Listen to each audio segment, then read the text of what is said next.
Palavra da Verdade, com Hernandes Dias Lopes. Eu quero convidar você a abrir sua Bíblia comigo, sem delongas, no texto de Lucas capítulo 3. Lucas capítulo 3.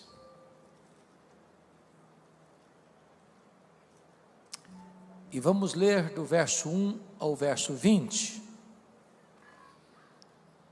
E após a leitura do texto, por favor, não feche a sua Bíblia. Pastor Adson, às vezes eu vou em alguns lugares e quando termina a leitura do texto bíblico, a pessoa pega e fecha a Bíblia e bota no canto. Isso me passa uma mensagem. E a mensagem que me passam é esta: vou fechar a Bíblia porque o pregador lê o texto, mas ele vai embora do texto, nunca mais vai voltar ao texto. Então, para que eu vou manter a Bíblia aberta? Deus não tem nenhum compromisso com a palavra do pregador. Deus tem compromisso com a sua palavra. Então, como já ouvimos aqui, o que importa é a Bíblia. Então, com a Bíblia aberta, vamos ler Lucas capítulo 3. No 15º ano do reinado de Tibério César, sendo Pôncio Pilatos governador da Judeia, Herodes tetrarca da Galileia, seu irmão Filipe tetrarca da região da Itureia e Traconites, e Lisânias tetrarca de Abilene, sendo os sumos sacerdotes Anás e Caifás, veio a palavra de Deus a João, filho de Zacarias, no deserto. Ele percorreu toda a circunvizinhança do Jordão, pregando o batismo de arrependimento para a remissão de pecados, conforme está escrito no livro das palavras do profeta Isaías: voz do que clama no deserto, preparai o caminho do Senhor, endireitai as suas veredas, todo vale será aterrado e nivelados todos os montes e outeiros, os caminhos tortuosos serão retificados e os escabrosos aplanados, e toda a carne verá a salvação de Deus. Dizia ele, pois, às multidões que saíam para serem batizadas: raça de víboras, quem vos induziu a fugir da ira vindoura? Produzi, pois, frutos dignos do arrependimento, e não comeceis a dizer entre vós mesmos: temos por pai Abraão.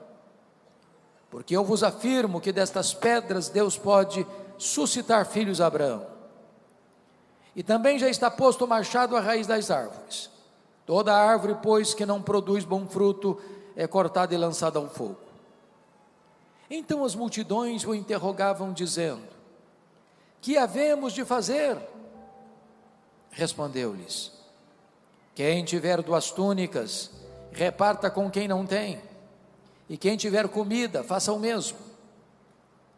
Foram também publicanos para serem batizados e perguntaram-lhe: mestre, que havemos de fazer?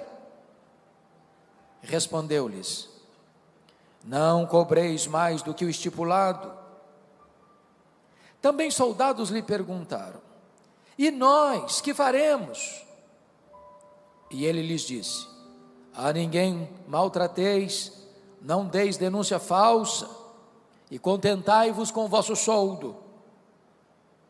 Estando o povo na expectativa, e discorrendo todos no seu íntimo a respeito de João, se não seria ele porventura o próprio Cristo, disse João a todos: eu na verdade vos batizo com água, mas vem o que é mais poderoso do que eu, do qual não sou digno de desatar-lhe as correias das sandálias.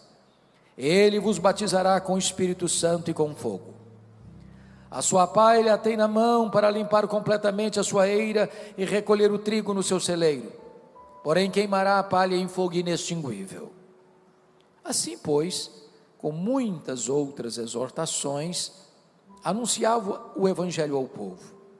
Mas Herodes, o tetrarca, sendo repreendido por ele, por causa de Herodias, mulher de seu irmão, e por todas as maldades que o mesmo Herodes havia feito, acrescentou ainda sobre todas a de lançar João no cárcere. João Batista é certamente uma das figuras mais emblemáticas da história e mais importantes da Bíblia. João Batista é o precursor do Messias. Muitos profetas falaram do Messias. João teve o privilégio de apontar para ele e dizer: eis o Cordeiro de Deus que tira o pecado do mundo. João Batista é uma espécie de dobradiça da Bíblia. Ele fecha o Antigo Testamento, ele abre o Novo Testamento. João Batista era aquele tipo de homem cheio do Espírito Santo desde o ventre, empolgado com Jesus antes de nascer. João Batista é o homem que recebe de Jesus o mais elevado elogio. Dentre os nascidos de mulher, ninguém foi maior do que João. O propósito de Lucas, que era médico e historiador, é retratar para nós o contexto político e religioso do Império Romano e da província de Israel, quando João dá início ao seu ministério. E ao fazê-lo, Lucas adota uma metodologia. Ele parte do geral para o particular, ele parte do império para a província. Vejamos no verso 1. No 15º ano do reinado de Tibério César. Tibério César começou a governar no ano 14 depois de Cristo. E significa que João Batista começou o seu ministério no ano 29 da nossa era. A grande pergunta é como estava o Império Romano neste primeiro século, quando o cristianismo é estabelecido e caminha de Jerusalém a Roma. E nós poderíamos retroceder um pouco e pensar no grande general Júlio César, que foi traído e assassinado pelo Senado romano. Poderíamos trazer à memória César Augusto, que governou do ano 27 ao ano 14 depois de Cristo, o imperador que governava o mundo quando Jesus nasceu, que foi sucedido por Tibério César, seu filho adotivo, que governou do ano 14 ao ano 37, foi quando João começa o seu ministério, Jesus morre na cruz e ressuscita, que foi sucedido por Calígula, que governou do ano 37 ao ano 41, um homem muito mau e que também foi assassinado, que foi sucedido por Cláudio, que governou de 41 a 54, período em que houve uma grande fome no mundo e os judeus foram expulsos de Roma, que foi sucedido por Nero, que governou de 54 a 68, quando Roma foi incendiada em 64, e a perseguição aos cristãos se torna crudelíssima, que foi sucedido por Vespasiano e Tito Flávio, que vai até o ano 81, período em que se constrói em Roma o Coliseu Romano, a Arena da Morte, e se dispersa os judeus na queda de Jerusalém, uma dispersão que durou mais de 1800 anos, até 14 de maio de 1948, que foi sucedido por Domiciano, que governou de 81 a 96, quando João é deportado para uma colônia penal, para a ilha do Mar Egeu, para a ilha de Patmos, onde escreve o livro de Apocalipse. Por que estou lhes trazendo esse breve registro?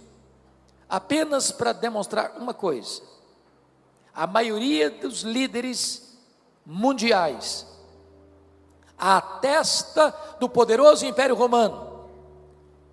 Quando o cristianismo foi estabelecido, eram homens maus, perversos, sanguinários.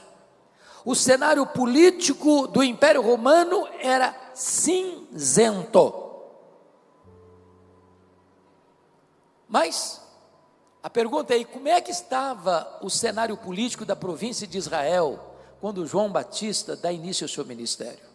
Volte os olhos de novo para o verso 1. Sendo Pôncio Pilatos governador da Judéia, Herodes tetrarca da Galileia, seu irmão Filipe tetrarca da região de Itureia e Traconites, e Lisânias tetrarca de Abilene. Eu não sei se você percebeu, mas há algo muito estranho nesse versículo 1. Há uma ave estranha no ninho dos filhos do rei Herodes. O primeiro nome da lista não é da família herodiana. O primeiro nome da lista é um governador romano, Pôncio Pilatos. Por que não está aqui o tetrarca Arquelau, tetrarca da Judéia, conforme Mateus 2,22? E em lugar do Arquelau está Pôncio Pilatos. Por que Pôncio Pilatos caiu aqui de paraquedas? O que aconteceu? Entender isso é fundamental para interpretarmos esse texto. E eu preciso da sua paciência e da sua atenção, porque gostaria de trazer uma breve explicação por que tem Pôncio Pilatos aqui e não o tetrarca Arquelau, tetrarca da Judéia. Para isso, vamos recuar ao ano 586, quando Jerusalém caiu nas mãos da Babilônia e foi levado para o cativeiro. O cativeiro durou 70 anos. Quando Israel retorna à sua terra, depois de 70 anos de cativeiro, quem governa o mundo não é mais a Babilônia, é um outro império, o Império Medo-Persa, que caiu nas mãos de um outro império, o Império Greco-Macedônio, Filipe da Macedônia, Alexandre o Grande, que espalha a cultura grega, a cultura helênica, que espalha uma língua universal, o grego. Com a morte de Alexandre o Grande, precocemente, não tendo ele herdeiro para o trono, o seu vasto império foi dividido entre 4 generais. Israel, o que nos interessa aqui, ficou ora sob o comando dos Ptolomeus do Egito, ora sob o comando dos Seleucidas da Síria. Foi nesse interregno que se faz a tradução do Velho Testamento para o grego, versão que vocês conhecem como Septuaginta. Foi no governo Seleucida de Antíoco IV, também é chamado de Antíoco Epifânio, que o templo de Jerusalém foi profanado, levantando-se altares a deuses pagãos e sacrificando porcos no altar do templo de Jerusalém, profanando a casa de Deus. Isso provoca uma guerra, quando Matatias Macabeu, Judas Macabeu, não suportando esta afronta e esta profanação, declaram guerra aos Seleucidas e ganham a guerra, libertando Israel do domínio estrangeiro e formando um governo asmoneu em Israel. No ano 63 a.C., Pompeu conquista Israel e agrega Israel ao vasto e poderoso Império Romano, nomeando na época Antípater como rei sobre Israel. Com a morte de Antípater, fica mais fácil entender agora, seu filho, Herodes, que nós chamamos de Herodes o Grande, ou Herodes I, recebe do imperador César Augusto o título de rei dos judeus. Era um homem de grande experiência administrativa e um exímio gestor. Foi ele quem ampliou e embelezou o templo de Jerusalém, tornando-o mais magnificente que o templo de Salomão. Foi ele quem construiu o porto de Cesareia, abrindo o comércio para o mundo e facilitando as viagens missionárias. Foi ele quem construiu a fortaleza de Massada, às margens do Mar Morto, para onde fugiram cerca de 1000 judeus, quando Jerusalém foi tomada no ano 70. Foi ele quem construiu a fortaleza de Massada, ou melhor, a fortaleza da Antônia, onde Jesus foi julgado por Pôncio Pilatos. Porém, esse homem tinha um grande problema. Ele tinha muito medo de perder o poder. Ele era um homem radicalmente violento. Para vocês terem uma ideia, logo que ele assumiu o governo, ele mandou matar mais da metade do sinédrio judaico, que era composto de 71 membros, para dizer: aqui quem manda sou eu. Ele casou-se 9 vezes. A sua chamada esposa preferida, Mariana, da nobreza, logo que ele se casa, a sua sogra, Dona Alexandra, pediu para ele nomear um jovem de 17 anos, Aristóbulo, como sumo sacerdote em Jerusalém, porque o sacerdócio já estava corrompido, e era o cargo mais alto da religião judaica, comprado a peso de ouro. Ele nomeou o menino de 17 anos. O menino foi bem, curiosamente, com ciúmes, mandou matá-lo. A sua sogra, com medo dele, fugiu para o Egito, sob as asas de Cleópatra, e ele manda os seus emissários no Egito e mata a sua sogra. Isso levou o imperador César Augusto a convocar a Roma para lhe dar uma descompostura, e afirmou: é melhor ser filho de um porco do que ser filho de Herodes. Antes de viajar para Roma, com medo de que Mariana, cuja família estava sendo assassinada por ele, se rebelasse contra ele, na sua ausência, mata sua mulher preferida antes de viajar. Quando ele retorna de Roma, ele manda 2 filhos para lá para estudarem, e a sua irmã Salomé, do mesmo estofo moral dele, disse assim: quando os seus filhos voltarem de Roma, estarão mais aptos para governar do que você. Ele não titubeou, estrangulou os 2 filhos. Quando ele estava para morrer na instância de Jericó, ele fez a sua irmã Salomé jurar para ele que no dia da sua morte, ela mandaria matar pelo menos um membro de cada família nobre de Israel, porque queria ter sangue e lágrimas no seu funeral. Por que estou lhes dizendo isso? Por 2 razões. Primeiro, porque durante anos, eu confesso isso, pastor Adson, eu não entendia um texto da Bíblia, não entendia Mateus capítulo 2, porque está escrito lá, que vieram uns magos do Oriente, e chegaram em Jerusalém, e fizeram uma pergunta: onde está o recém-nascido rei dos judeus? Vimos a sua estrela no Oriente, e viemos para adorá-lo. E diz o texto, que com isso Herodes se alarmou, e com ele toda a cidade de Jerusalém. Uai, como um rei se alarma com uma simples pergunta dessa? Como é que uma cidade inteira fica em pânico, só com uma pergunta dessa? É que Jerusalém sabia do que esse homem era capaz, sempre que na cabeça dele alguém se colocava no caminho dele, para concorrer o trono com ele. Foi por isso que ele mandou matar todas as crianças de Belém e arredores. Mas eu tenho uma boa notícia para lhes dar: os poderosos deste mundo também morrem. Só Jesus, o Rei dos Reis, jamais será apiado do poder. Com a morte dele, ele era rei sobre todo o território de Israel. O território de Israel é dividido em 4 partes.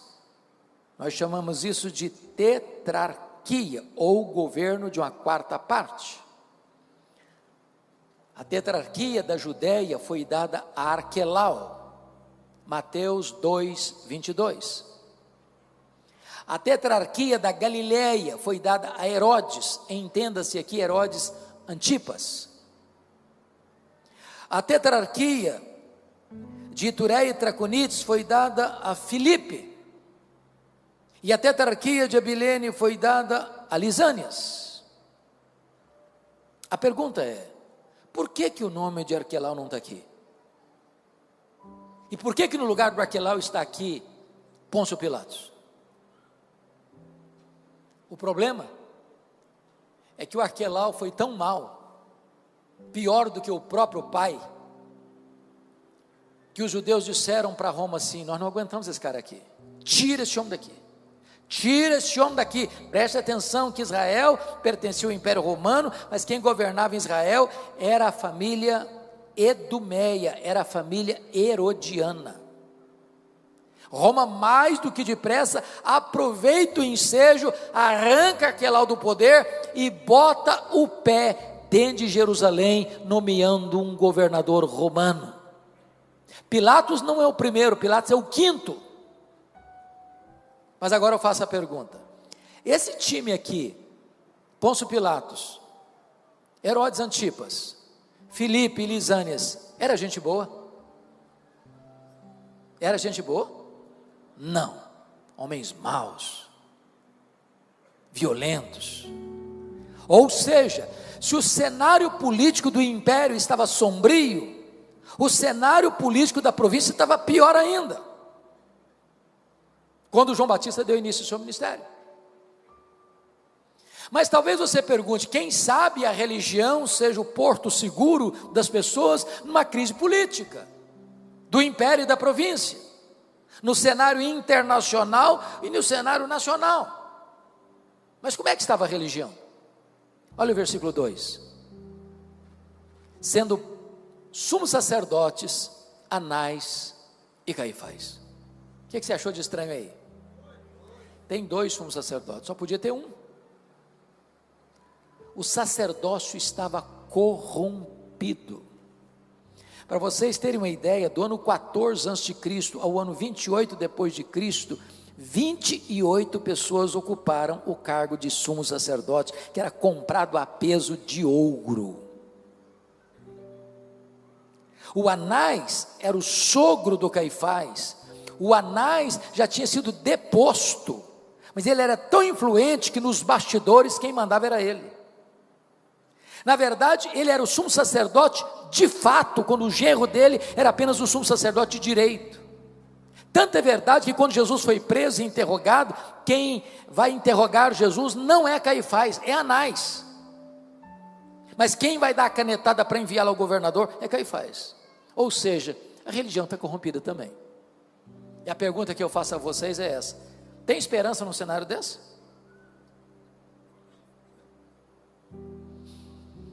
Agora olha para o mundo hoje, cenário internacional, de uma agenda global anticristã, de ideologias que vão se aninhando jeitosamente, propositadamente, para destruir os valores cristãos e destruir os valores da família. E você pergunta: tem esperança num cenário desse? E você olha para o Brasil e vê a mesma agenda perversa nos 3 poderes constituídos. E você pergunta: tem esperança num cenário desse? E eu quero dizer para vocês que quando o cenário está muito cinzento e você não vê uma janela aberta e uma luz no fim do túnel, Deus é poderoso para entrar na história, virar o placar do jogo, virar a mesa da história e criar um fato novo. Porque é nessa conjuntura que está escrito: veio a palavra de Deus a João, filho de Zacarias, no deserto. Deus pode trazer um avivamento nas horas mais sombrias da história.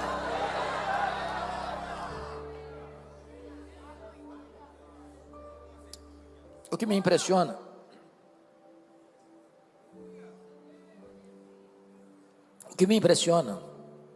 é que João é um cara estranho, que se veste de maneira estranha, se alimenta de comida estranha.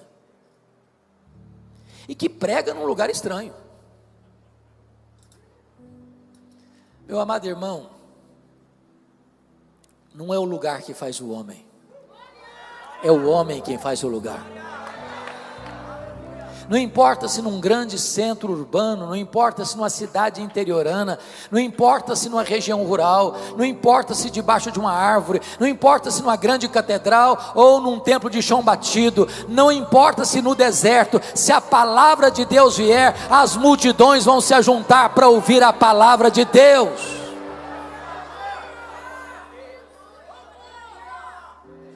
Agora observe comigo o verso 3, porque está escrito aí o seguinte: ele percorreu toda a circunvizinhança do Jordão.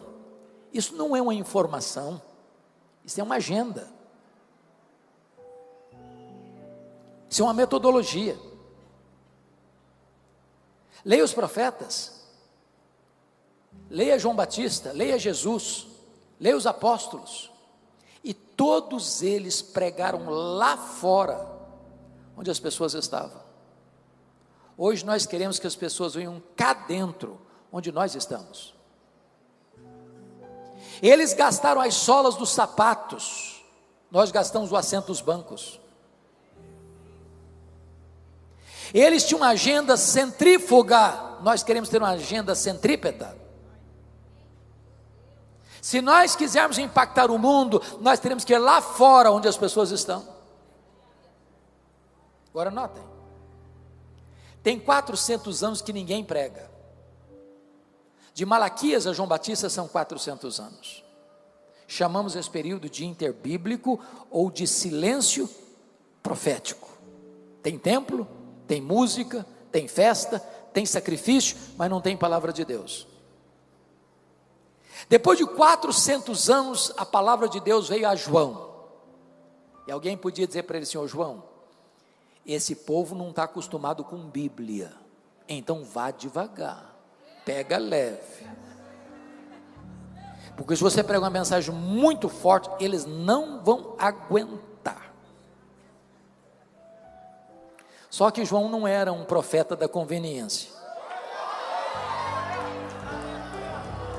João não era um alfaiate do efêmero, João era o escultor do eterno. João não pregava para agradar seu auditório, João pregava para levá-los ao arrependimento. João não pregava para receber um tapinha nas costas depois do culto, ele pregava para confrontar as pessoas com a verdade. E o que ele prega? Batismo de arrependimento para remissão de pecados. Ou seja, a não ser que você mude a sua cabeça, a não ser que você mude o seu coração, a não ser que você mude a sua jornada e a sua vida, não há chance de perdão e salvação. Irmãos, em muitos púlpitos no Brasil, não se escuta mais mensagens sobre arrependimento. É autoajuda, é coaching, é passar a mão na cabeça, passar pano, é fazer cócegas na vaidade humana. O papel do pregador não é agradar os ouvintes, é levá-los ao arrependimento e à fé salvadora. Mas notem comigo, que depois de 400 anos que ninguém prega, este homem se levanta para pregar. A pergunta é: de onde ele tirou essa mensagem? Ele é a fonte da mensagem? Ele é a origem da mensagem? Ele é o criador da mensagem? E o versículo de número 4 responde: conforme está escrito nas palavras do profeta Isaías. O pregador não é a fonte da mensagem, o pregador não cria a mensagem não é do pregador, o pregador é apenas um servo da mensagem, ele é um veículo da mensagem, a mensagem não é dele, a mensagem é de Deus. Deus não tem compromisso com a palavra do pregador, Deus tem compromisso com a sua palavra. A promessa de que não volta vazia não é a palavra do pregador, é a palavra de Deus. Então, quando você for pregar, abra a Bíblia e pregue a Bíblia.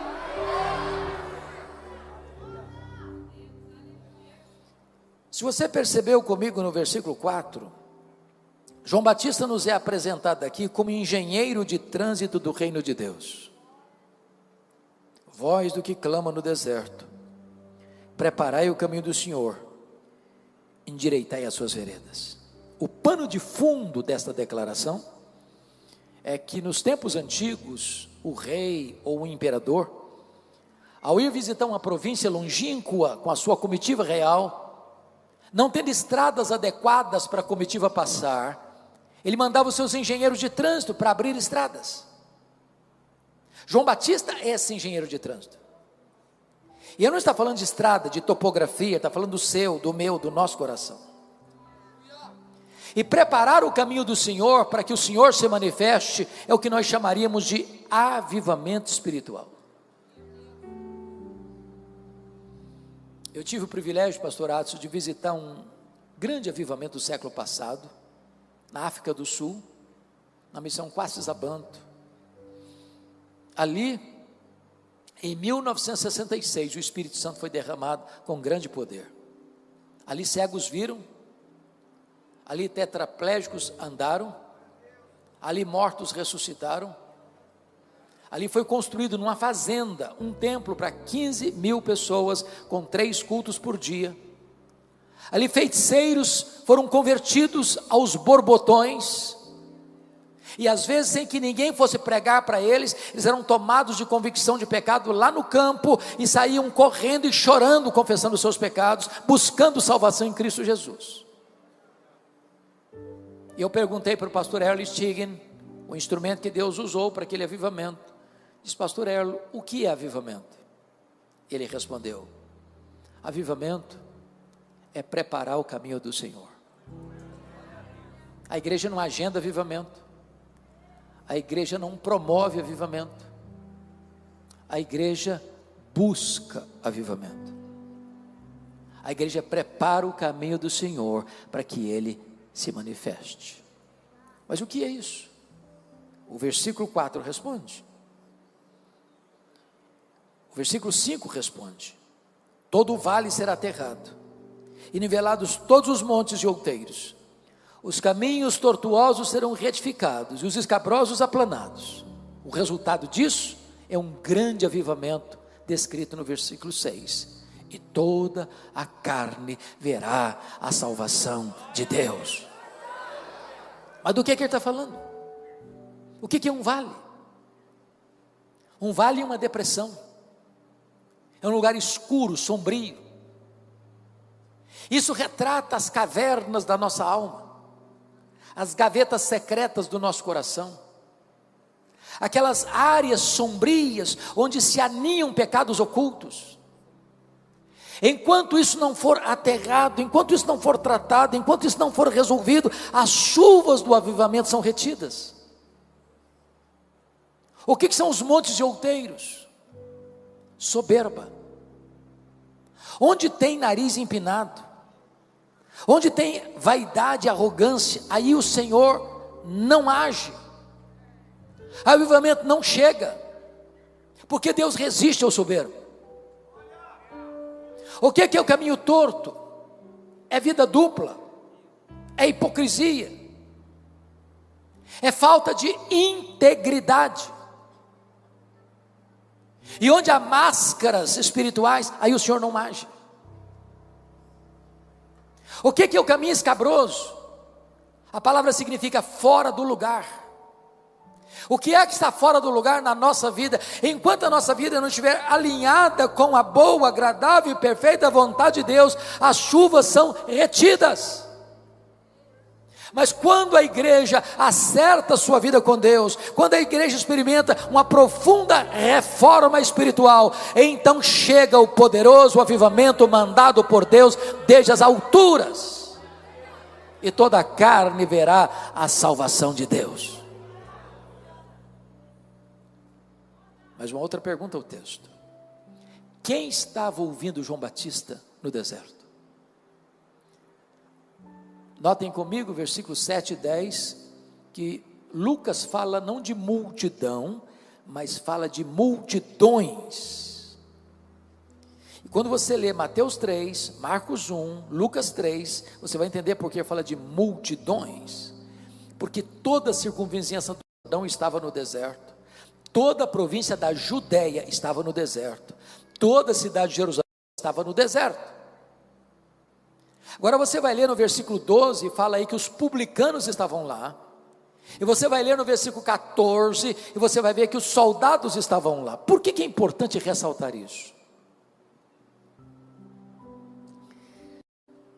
Há muitos estudantes de teologia, e nós estamos aqui diante de uma classe de acadêmicos de teologia, Brasil afora, que ao terminar um curso de bacharel, por exemplo, o sonho de muitos não é pastorear, é avançar para um mestrado, e depois aproveita o ensejo e já se matricula num doutorado. Para não perder o pulo, já fazem um pós-doc. E aí se tornam especialistas numa área, por exemplo, crescimento de igreja. Mas ele nunca plantou um ponto de pregação. Ele nunca começou um estudo bíblico num grupo familiar. Mas ele é especialista em crescimento de igreja. É um teórico. E muitos desses teóricos estão ensinando o seguinte: você quer plantar uma igreja relevante? Você tem que plantar uma igreja homogênea. E o que é isso? Por exemplo, alguns dizem: não, eu vou plantar uma igreja para alcançar a classe média alta da minha cidade, porque eu quero gente com dinheiro para investir no reino. O que vai fazer? Plantar uma igreja do lado de um condomínio de alto padrão. Outros dizem: não, eu vou plantar uma igreja para alcançar a elite intelectual da cidade. Eu quero os acadêmicos, eu quero os professores, eu quero gente formadora de opinião, eu quero gente que possa influenciar a cultura da nossa cidade. Vou plantar uma igreja onde? Do lado de um grande centro universitário. Outros dizem: não, eu vou fazer outra coisa, eu vou fazer uma opção pelos pobres, eu vou plantar uma igreja no bairro mais carente da minha cidade, porque a minha opção é pelos pobres. Quando eu leio a Bíblia, eu não vejo nada disso. Nada disso. Preste atenção nisso. A igreja de Deus é o único lugar do mundo onde o homem mais rico da cidade se assenta do lado do homem mais pobre da cidade, e eles são rigorosamente iguais. Iguais. A igreja de Deus é o único lugar do mundo onde um diácono, sendo o maior empresário da cidade, carrega a cadeira nas costas para um pedreiro sentar, e sentar com honra. Deus não olha a conta bancária, Deus não olha os diplomas da parede, Deus não olha a cor da pele. Para Deus todos são iguais.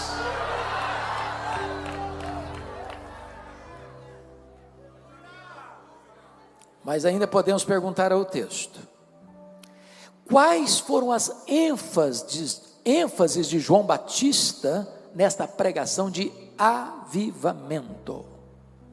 Vejamos. Primeiro, João Batista alerta sobre o perigo mortal da hipocrisia.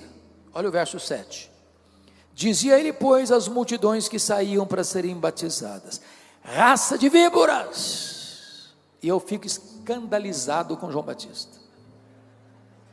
É muita acidez na voz, é uma mensagem muito tóxica, é muita indelicadeza com o auditório. Por favor, não façam isso na igreja.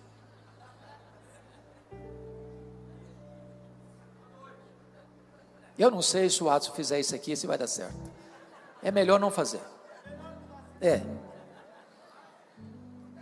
Agora, eu só consigo interpretar Lucas 3,7 à luz de Mateus 3,7.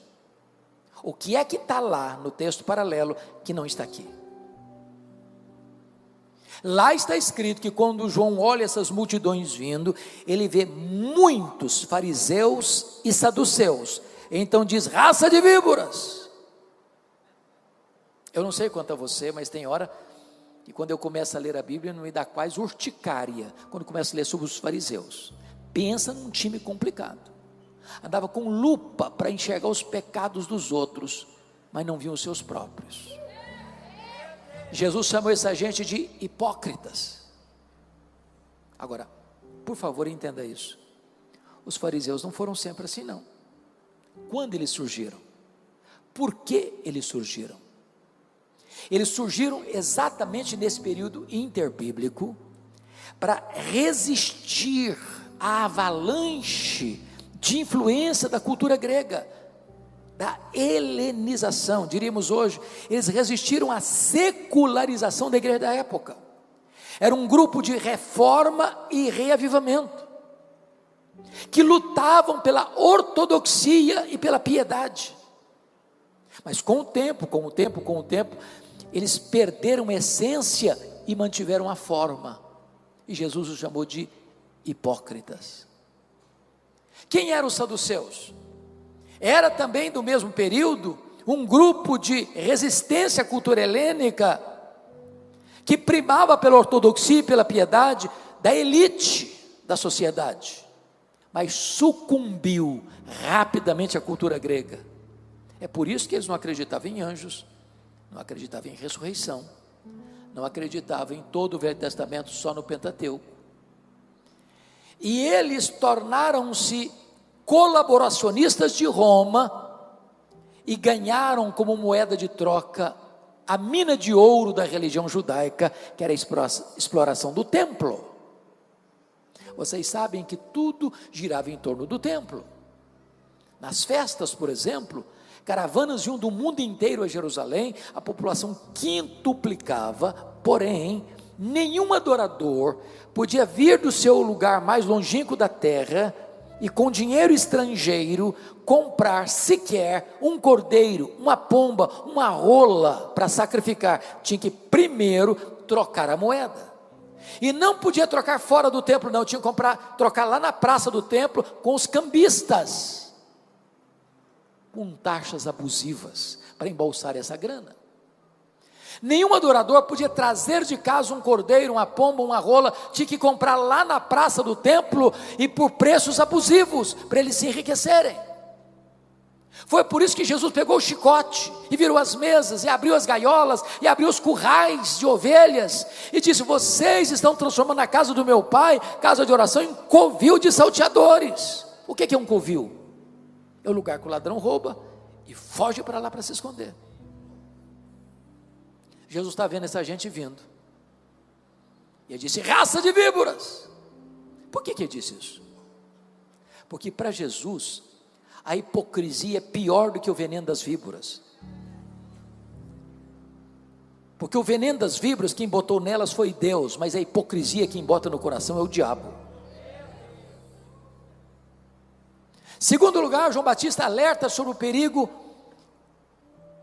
real do inferno. Olha o versículo 7, a parte B.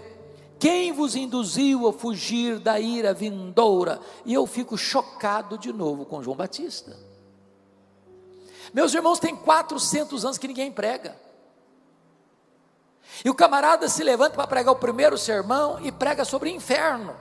Mas tem tanta coisa boa na Bíblia para pregar, o amor de Deus, a graça de Deus, a bondade de Deus, e o cara vai pregar sobre inferno.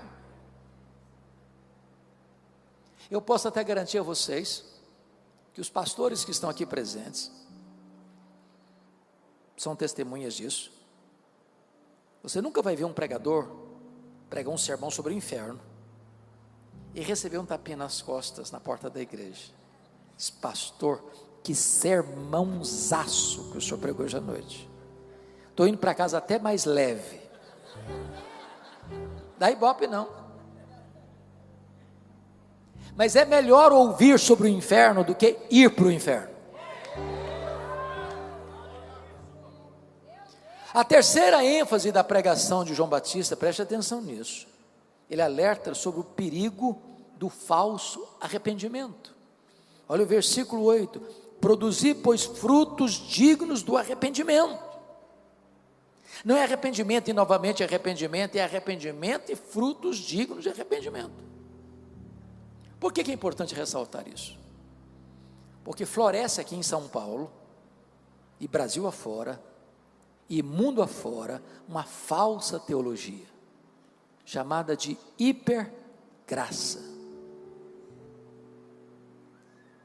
que diz para o pecador: venha como você está e permaneça como você quiser. É a falsa graça que justifica o pecado e não o pecador. São as chamadas igrejas inclusivas. Vale tudo. Mas isso não é graça, isso é desgraça, que mantém as pessoas prisioneiras no pecado. A verdadeira graça de Deus liberta, transforma o caráter, transforma a vida, transforma o casamento, transforma a família, transforma a igreja, transforma a sociedade. Quarto lugar, a ênfase de uma pregação de avivamento, irmãos, alerta para o perigo da falsa confiança religiosa. Olha o versículo 8 ainda: e não comeceis a dizer entre vós mesmos, temos por pai a Abraão. Sabe o que está acontecendo aqui? O auditório de João Batista está dando carteirada nele. Estão dizendo: alto lá, pregador, você sabe com quem você está falando? Nós temos pedigree, nós somos filhos do Abraão, corre em nossas veias o sangue do patriarca. O que é isso? Pega leve com a gente. Mas os verdadeiros filhos de Abraão não são aqueles que têm o sangue de Abraão correndo em suas veias, mas aqueles que têm a fé de Abraão habitando em seu coração. Cuidado para que você não coloque a sua confiança numa base errada. Eu gosto muito de fazer perguntas, porque perguntas são diagnósticas. Às vezes eu pergunto: e aí, meu irmão, está firme na sua salvação em Jesus? Mas é claro, eu sou filho do pastor da igreja. Ué, e daí? E daí? Pode ser que filho de peixe seja peixinho, mas filho de crente não é crentinho não. Tem que nascer de novo, tem que nascer de cima, tem que nascer do alto, tem que nascer da água e do Espírito, tem que ser nova criatura. Às vezes eu faço essa pergunta e a resposta é mais assim, requintada um pouquinho. E aí, meu irmão, está firme na sua fé, na sua salvação? Claro, pastor, eu sou calvinista desde o berço, sou arminiano desde que nasci. Bom, mas você pode ser calvinista, você pode ser arminiano, mas não é isso que dá segurança para você não. Se você não estiver fundamentado em Jesus, a rocha que não se abala, não há esperança. Não é a placa de igreja, não é o sistema doutrinário, é a cruz de Cristo, é o evangelho da salvação, é Jesus Cristo que é aquele que garante a nós a vida eterna.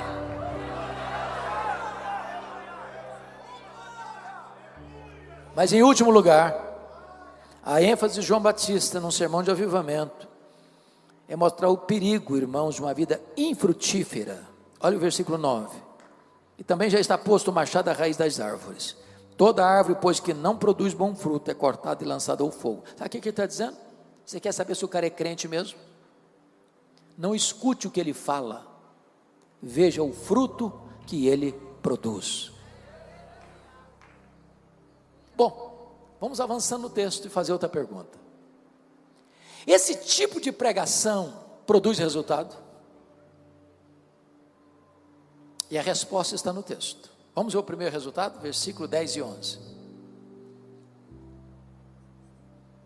Então as multidões o interrogavam dizendo: que havemos, pois, de fazer? Respondeu-lhes: quem tiver 2 túnicas, reparta com quem não tem. Quem tiver comida, faça o mesmo. 2 coisas a enfatizar aqui. Primeiro, em tempos de avivamento, irmãos, o apelo não parte do pregador para o auditório, parte do auditório para o pregador. Você quer saber se o cara é crente mesmo, à luz desse texto? Veja se ele é generoso. Não combina crente mão de vaca, pão duro, suvina, avarento. Crente tem o coração aberto, crente tem o bolso aberto, crente tem as mãos abertas, crente tem a casa aberta, crente é generoso. Agora preste atenção: generosidade não é arrependimento. Ninguém vai para o céu porque dá roupa e comida para as pessoas. Generosidade é uma evidência do verdadeiro arrependimento e não um substituto do verdadeiro arrependimento. Segundo resultado, confira comigo os versos 12 e 13. Agora o grupo é mais um pouquinho requintado, joga um pouco de confete em Jesus, e diz aqui que também foram os publicanos para serem batizados e perguntaram-lhe: mestre, isso é rasgação de seda, mestre, que havemos de fazer? Os publicanos, irmãos, eram as pessoas mais odiadas de Israel, eram os cobradores de impostos, que oprimiam o povo, saqueavam o povo. Eu estou falando agora de Receita Federal, estou falando do leão, está de olho em você. Roma naquela época não tinha todos os aparatos de recolhimento de tributos que se tem hoje. Então o que Roma fazia? Roma fazia uma concessão para que alguém recolhesse os impostos de uma determinada região, com o compromisso de repassar aos cofres de Roma um valor devido, mas Roma não estava nem aí se essa pessoa cobrava muito mais para embolsar o resto da grana. E era isso que os publicanos faziam. E eles estão lá perguntando para João: ô João, e nós vamos fazer o que com seu sermão? João responde assim: não cobreis mais do que o estipulado. Você quer saber se o cara é crente mesmo? Veja se ele é honesto nos seus negócios, veja se ele não passa a perna nos outros, veja se ele não é desonesto nas suas transações comerciais, veja se o dinheiro que cai na sua conta bancária é dinheiro limpo. Eu tenho rodado, pastor Adson Belo, esse país com você também,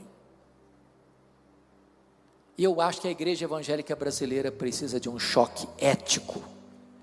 Tem muito crente enrolado, tem muito crente mal pagador, tem muito crente que dá cheque sem fundo, tem muito crente que assume dívidas sabendo que não vai pagar, tem muito crente que entra em esquemas de exploração e de corrupção, dando propina, recebendo propina para ganhar mais dinheiro.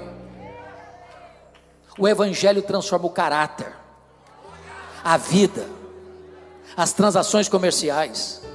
O verdadeiro evangelho muda os parlamentares de Brasília, chamados de evangélicos. O verdadeiro evangelho muda a tessitura social. Porque olhem comigo o versículo 18, que o João Batista está pregando é o evangelho. Vamos ver a terceira resposta? Olha o versículo 14 comigo. Também soldados lhe perguntaram: e nós, que faremos? E ele disse: a ninguém maltrateis, não deis denúncia falsa, contentai-vos com o vosso soldo, com o vosso salário. Do que ele está falando?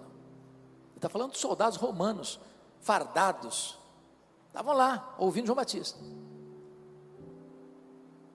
E João Batista diz: olha, a ninguém maltrateis, não deis denúncia falsa, contentai-vos com o vosso salário. Vamos entender o que ele está falando. Quando ele fala ninguém maltrateis, preste atenção nisso.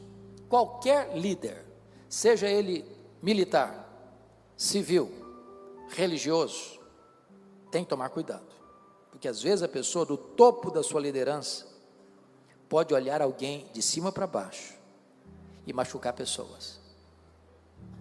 No reino de Deus, a pirâmide está de ponta cabeça. O maior é o servo de todos. Então não use da sua liderança para machucar pessoas. Não deis denúncia falsa. Do que ele está falando?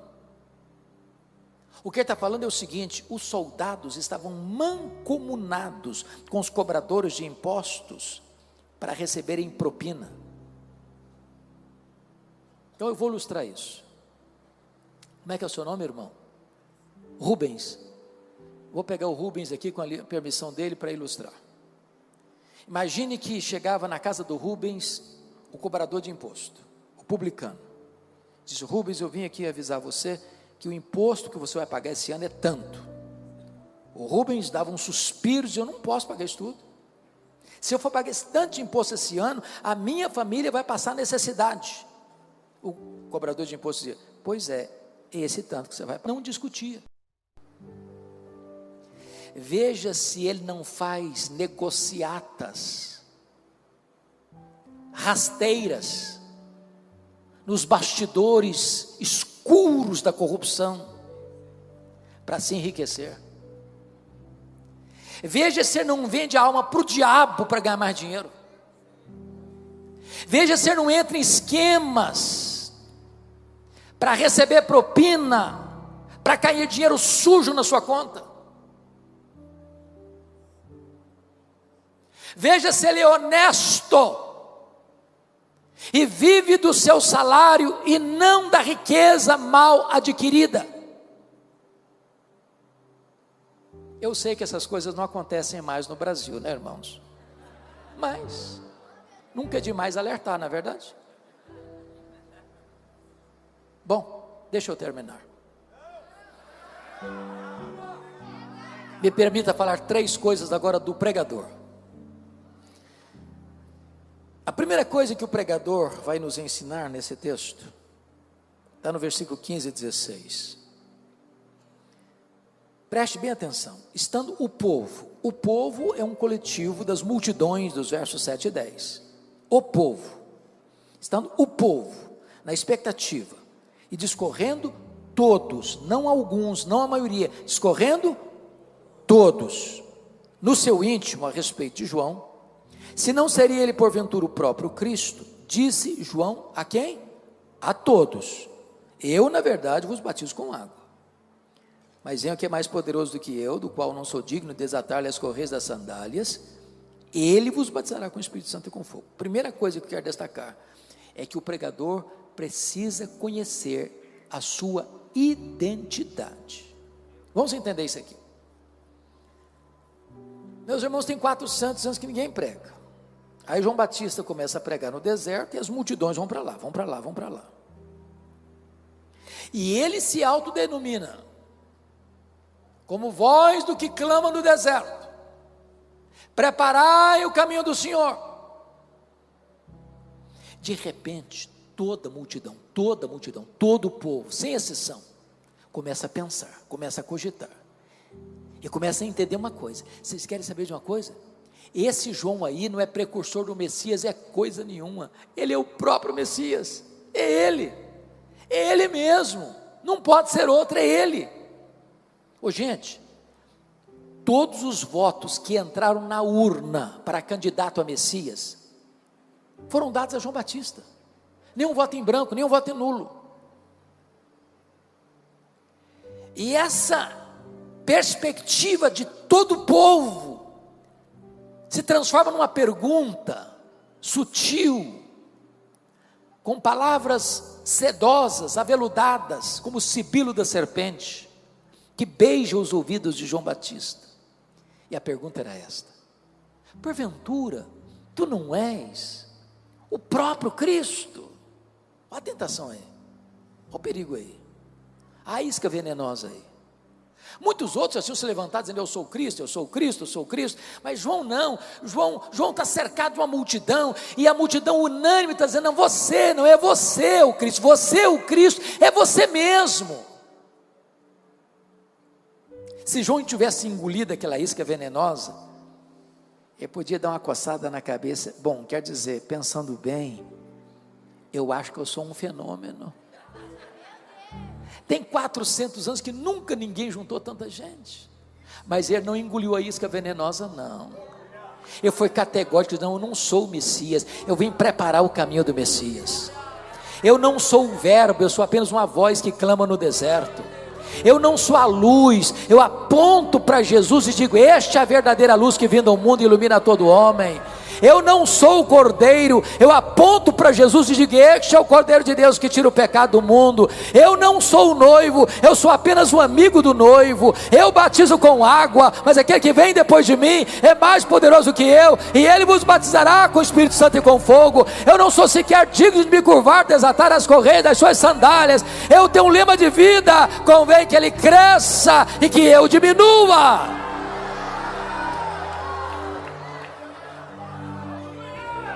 Irmãos amados, nunca queiram receber a glória que só pertence a Jesus. Toda a glória dada ao homem é vanglória, é glória vazia, é idolatria, é abominação para Deus, porque Deus não divide a sua glória com ninguém. Então baixa a bola, baixa a bola. A segunda coisa que o pregador retrata aqui para nós, é que ele tem consciência plena da sua limitação. Nós estamos diante de um púlpito que tem sido uma cátedra de ensino. Por aqui já passaram mestres, doutores, pregadores. Aqui tem um pastor que é um estudioso das Escrituras, e muitos outros vão de passar por aqui. Muitos de vocês já pregaram, e muitos de vocês já ouviram grandes pregadores.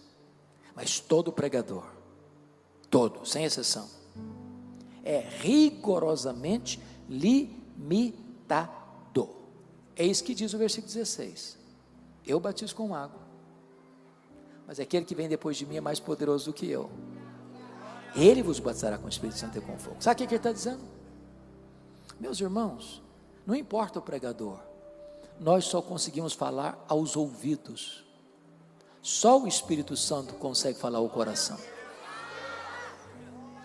Não importa a forma que um pastor batiza, se por imersão, se por efusão, ou se por aspersão, o pregador só pode lidar com o símbolo, com a água. Só Jesus pode batizar com o Espírito Santo e com fogo. O pastor pode pegar os elementos da ceia, o pão e o vinho, e reparti-los, mas nenhum pregador tem poder de tornar esses símbolos eficazes no coração dos crentes. O pregador é limitado. Baixa a bola, baixa a bola. Finalmente, terceiro e último lugar, o pregador é corajoso. Veja comigo os versos 19 e 20. Mas Herodes o tetrarca, sendo repreendido por ele, por causa de Herodias, mulher de seu irmão, e por todas as maldades que o mesmo Herodes havia feito, acrescentou ainda sobre todas a de lançar João no cárcere. Vamos entender isso aqui. Eu disse a vocês lá no começo que Herodes, o grande, pai de Herodes Antipas, tinha se casado 9 vezes, formando uma família disfuncional. Dos muitos filhos que teve, ao morrer, 4 deles receberam um poder político.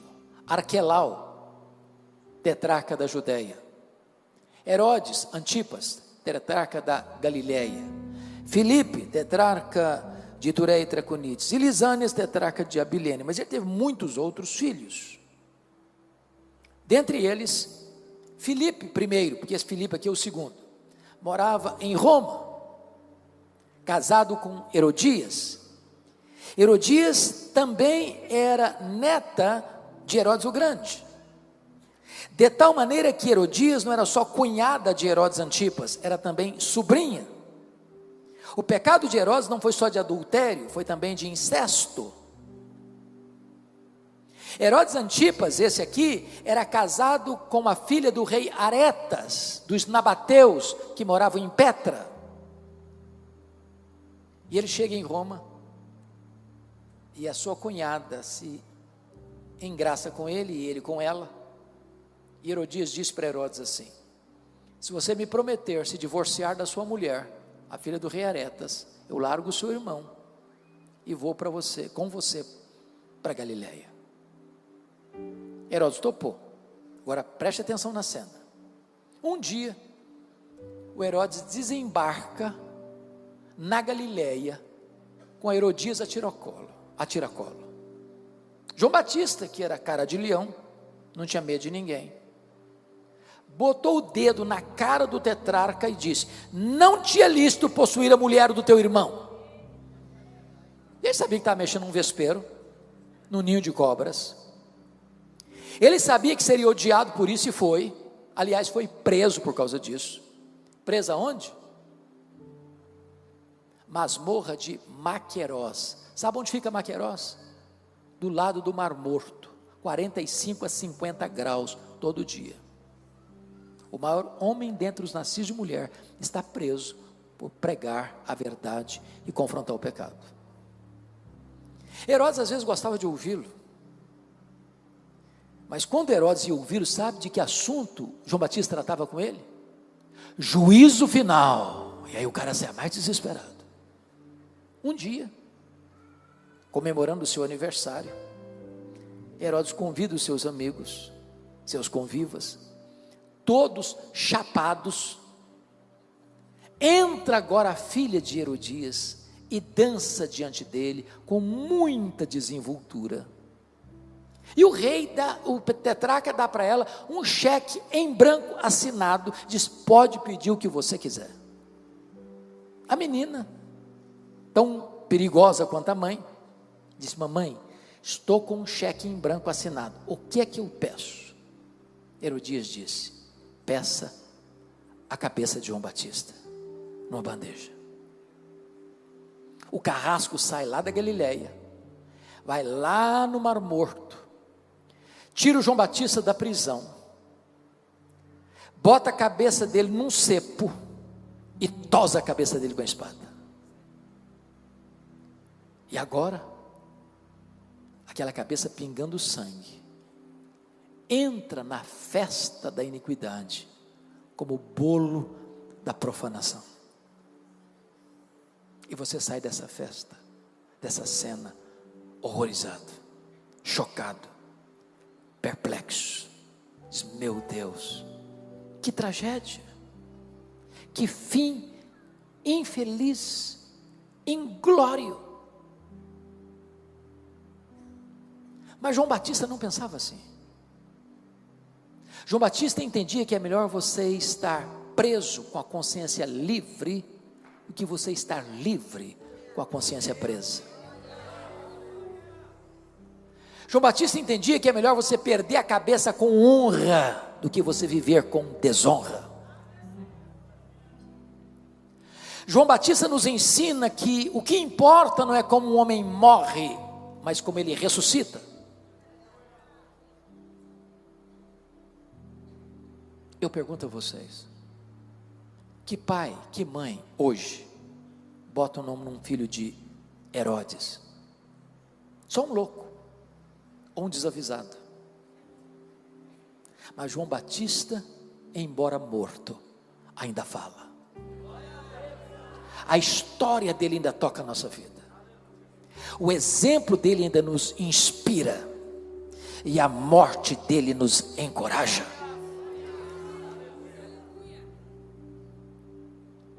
Eu não sei quanto a vocês, mas eu acho que nós estamos chegando num tempo muito complicado da história.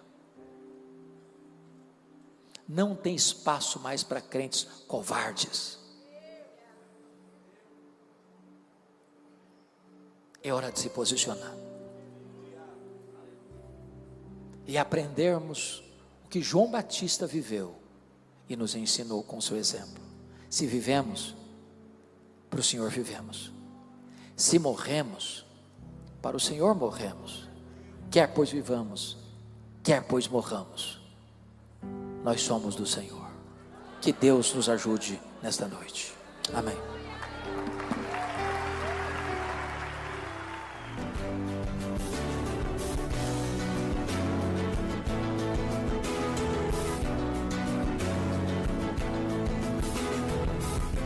Palavra da Verdade, com Hernandes Dias Lopes.